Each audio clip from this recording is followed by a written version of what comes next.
जी दोस्तों, आपका अपना मलिक मुश्ताक सच क्या है के साथ आपकी खिदमत में हाजिर है। आज हम बात करेंगे।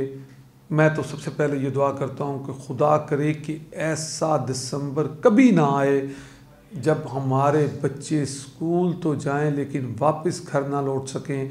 आज सानिया एपीएस को 5 बरस बीत चुके हैं, लेकिन आज भी हम उन अपने फूलों को याद करते हैं। वो एक स्याह दिन था, बदतरीन दिन था कि छोटे छोटे मासूम बच्चों का कत्लेआम मचाया गया था। और मैं सलाम पेश करता हूँ पाकिस्तान आर्मी को, मैं सलाम पेश करता हूँ चीफ ऑफ आर्मी स्टाफ को, जिन्होंने पाकिस्तान में अमन के लिए एक लंबा सफ़र तय किया और उसके बाद हम यहाँ तक पहुँचे हैं। चूँकि 5 साल पहले एपीएस स्कूल में जो है वो बच्चों का कत्लेआम किया गया था। आज 5 बरस बीत चुके हैं। सानिया एपीएस पर तमाम कौम की आंखें, क्योंकि ये इंसानियत सोज वाक़या था जिसे 5 बरस बीत गए हैं। गम आज भी ताज़ा है, आंखें पुरनम हैं। शहीद होने वाले अपने प्यारों की याद में वालिदैन और पूरी कौम की आंखें आज भी पुरनम हैं। सानिया एपीएस के शोहदा की याद में जो मरकज़ी तकरीब थी वो आज पेशावर आर्मी पब्लिक स्कूल में मुनक्किद की गई, जहाँ पर शोहदा की याद में शम्मे रोशन की गई, फूल चढ़ाए गए। लेफ्टिनेंट जनरल नुमान महमूद ने यादगार शोहदा पर गुलदस्ता रखा और फातिहा पढ़ी। इसी तरह आईएसपीआर के मुताबिक आर्मी के दस्तों ने सलामी पेश की, गार्ड ऑफ ऑनर पेश किया। तकरीब का आगाज़ जो है वह खुसूसी दुआओं और कौमी तराने से किया गया। इसी तरह ना सिर्फ आर्मी पब्लिक स्कूल बल्कि पूरा मुल्क, पूरा पाकिस्तान आज उस सानिया को याद कर रहा है। जगह जगह जो है वो उन मासूम फूलों को जिनको मसला गया था उनके लिए दुआएं करवाई जा रही हैं। उनके लिए जो है वो हम आज भी नहीं भूले, उस स्याह दिन को आज भी नहीं भूले। चूँकि चीफ ऑफ आर्मी स्टाफ ने जनरल कमर जावेद बाजवा साहब ने आज अपनी एक तकरीब में बताया, उन्होंने कहा कि हमें एक लंबा वक्त लगा पाकिस्तान में अमन कायम करने के लिए, चूँकि हम दहशतगर्दी की लपेट में थे। और साथ ही उन्होंने ये भी बताया कि 5 वो दहशतगर्द जो इस सानिया में मुलव्विस थे उनको दिसंबर 2015 में तख्ता-ए-दार पर लटका दिया गया था। हम आज भी याद करते हैं दिसंबर को इंसानियत के दुश्मनों ने पेशावर में आर्मी पब्लिक स्कूल को मक्तल गाह बना दिया था। आपको बताता चलूं कि 149 घरों में जो है वो सफ़े मातम बिछ गई थी। इसी तरह शोहदा में एक प्रिंसिपल, 16 स्टाफ मेंबर्स समेत 132 जो है वो तलबा शामिल थे।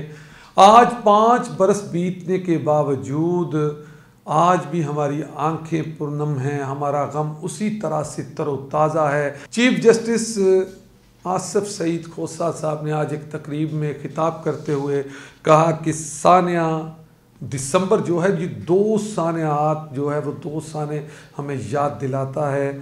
2 वाक़यात, पहला सानिया एपीएस और दूसरा सकूत ढाका। इन दोनों से हमें सबक मिलता है कि शहरियों के हकूक़ का, बिल्कुल नो डाउट कि शहरियों के हकूक़ के तहफ़्फ़ुज़ की ज़िम्मेदारी जो है वो ज़िम्मेदारी मुकम्मल तौर पर रियासत की है।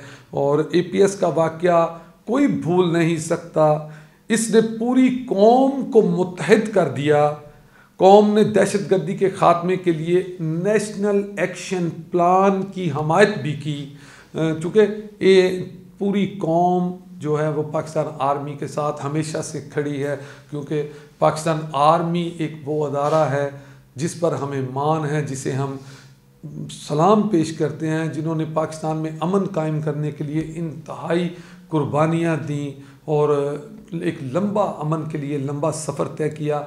और पाकिस्तान आर्मी ने हमारे सुकून के लिए, हमारे आराम के लिए, उन दहशतगर्दों के ख़ात्मे के लिए बहुत सारे इक़दामात किए और इस पर पूरी कौम ने मुत्तहिद होकर नेशनल एक्शन प्लान की हमायत भी की थी। मज़ीद इन्होंने ये कहा कि रियासत शहरियों के हकूक़ को अगर नज़रअंदाज करे तो लोग भी सोशल कंट्रैक्ट करेंगे।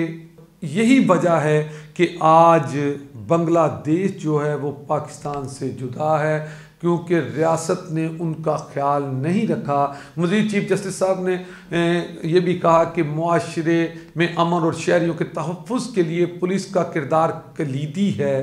इंसाफ के लिए शोबे में बेहतरी आ रही है। बेशक हम APS कत्लेआम को कभी फरामोश नहीं कर सकते।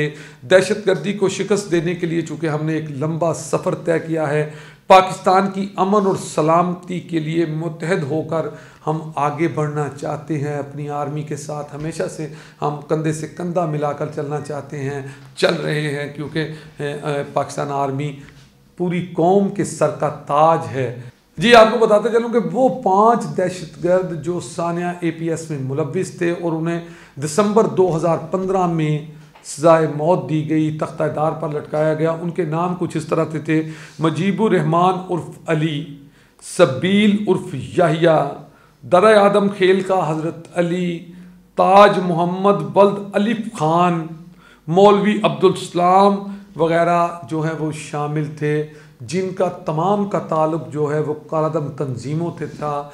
सज़ा उनको दे दी गई, लेकिन 149 घरों में सफ़े मातम बिछ गई। लेकिन हम आज भी अपने उन फूलों को याद करते हैं, हम आज भी याद करते हैं वो दुख भरी घड़ी को, जिन बेगुनाहों को उनके स्कूल में मसल दिया जाए, उन कत्लेआम मचा दी जाए। बहरहाल हम हमेशा से अपनी फ़ौज पाक आर्मी के साथ हैं। इसी दुआ के साथ मलिक मुश्ताक को इजाज़त दें कि पाकिस्तान में अमन और सलामती हमेशा कायम रहे और पाकिस्तान हमेशा तरक्की करता रहे। और आखिर पे दोबारा मैं कहता हूँ कि खुदा ना करे कि दोबारा कभी ऐसा स्याह दिन, ऐसा दिसंबर आए कि जब हमारे बच्चे वापस घर ना लौट सकें। इसी दुआ के साथ मलिक मुश्ताक को इजाज़त दें और देखते रहें सच क्या है। अल्लाह हाफिज़।